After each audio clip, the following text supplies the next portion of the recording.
Hi everyone, অনু cooking আর্টে সকলকে স্বাগত জানিয়ে শুরু করছি আজকের পর্ব। এক মুঠো গোবিন্দভোগ চাল ও একটি পাকা আম দিয়ে অসাধারণ একটি ক্ষীরের রেসিপি শেয়ার করব। আমার মতো করে একবার হলেও বানিয়ে দেখবেন, বাচ্চা থেকে বড় সকলেই তৃপ্তিসহ এই ক্ষীরটিকে উপভোগ করবে। মাত্র কয়েকটি ঘরোয়া উপকরণে যে এত সুন্দর ক্ষীর অতি সহজেই বাড়িতে বানিয়ে নেওয়া যায়, আশা করছি রেসিপি শেষ পর্যন্ত দেখলেই বুঝতে পারবেন। যে সকল বন্ধুরা চ্যানেলে নতুন, সাবস্ক্রাইব করার জন্য অনুরোধ রইল। সর্বপ্রথম এই ক্ষীরটি বানাতে এক মুঠো গোবিন্দভোগ চাল নিয়েছি। চালটা এখানে 2 থেকে 3 বার ভালো করে জল দিয়ে ধুয়ে নিয়েছি। দেন 15 থেকে 20টি কাজু বাদাম জলে ভিজিয়ে রেখে দেব 10 মিনিট। 10 মিনিট পরে একটি মিক্সিং জার নিয়েছি এবং দিয়ে দেব ধুয়ে রাখা চালগুলোকে। কাজু বাদাম দিয়ে দেব, 1/4 কাপ পাউডার মিল্ক দিয়ে দেব এবং 1/2 কাপ পরিমাণে লিকুইড মিল্ক দিয়ে দেব। দিয়ে ভালো করে ব্লেন্ড করে নেব। দেখুন পেস্টটির টেক্সচারটা দেখুন, ঠিক এমন হবে। নেক্সট একটি কড়াই 500 ml এর মতো লিকুইড মিল্ক নিয়ে নেব।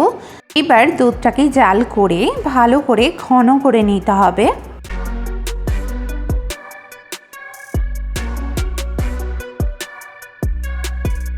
দুধটা এখানে ঘন হয়ে এসেছে। এইবার একটি এলাচকে ফাটিয়ে দিয়ে দেব খুব সুন্দর একটা ফ্লেভারের জন্য।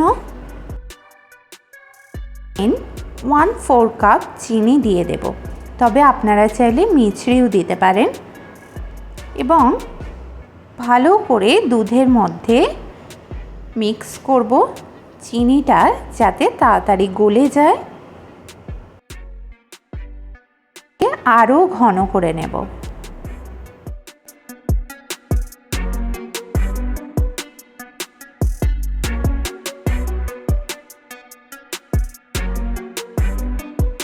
অনেক বেশি ক্রিমি এবং রিচ করার জন্য দিয়ে দেব কনডেন্স মিল্ক, তবে আপনাদের কাছে না থাকলে অ্যাভয়েড করবেন।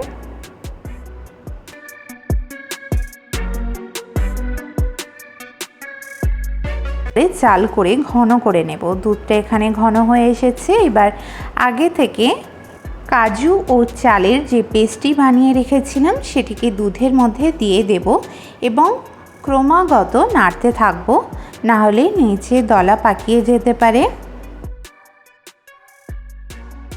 এবার খুব ভালো করে নাড়াতে হবে বারে বারে, যাতে করে নিচে লেগে না যায় বা দলা পাকিয়ে না যায়।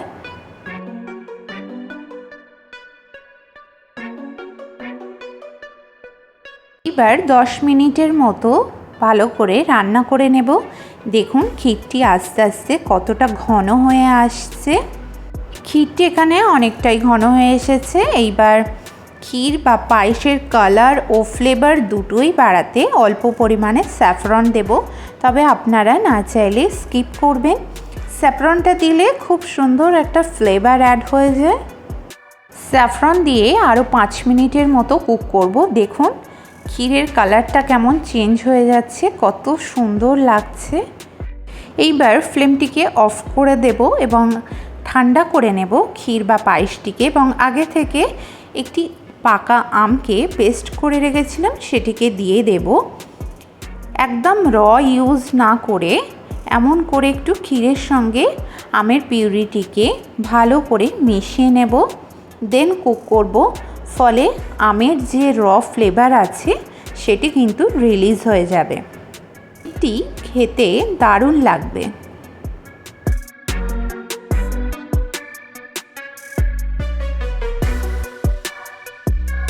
এইবার গ্যাসের ফ্লেমটিকে একদম লোয়ে রেখে বারবার নাড়িয়ে রান্না করে ঘন করে নিচ্ছি। খুব বেশি পাতলা করার প্রয়োজন নেই, আবার খুব বেশি ঘনও করব না। ঠিক এমনই হবে ক্ষীরের কনসিস্টেন্সি। আশা করি আপনারা দেখে বুঝতে পারছেন। আরও 5 মিনিটের মতো এখানে রান্না করে নেব, দেন আপনাদের দেখাচ্ছি। ক্ষীরটি এখানে একদম রেডি হয়ে গেছে। এইবার একটি পাত্রে ক্ষীরটিকে নামিয়ে নেব এবং রুম টেম্পারেচারে ঠান্ডা করে নেব। দেন ফ্রিজে রাখবো 2 ঘন্টার মতো।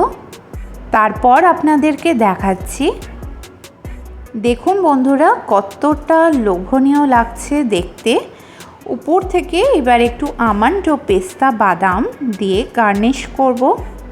আপনারা আপনাদের পছন্দের বাদাম দিয়ে ডেকোরেট করবেন।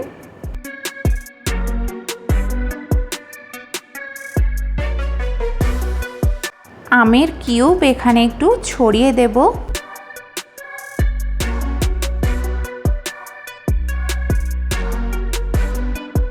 দেখুন বন্ধুরা কতটা লোভনীয় লাগছে দেখতে ক্ষীরটিকে।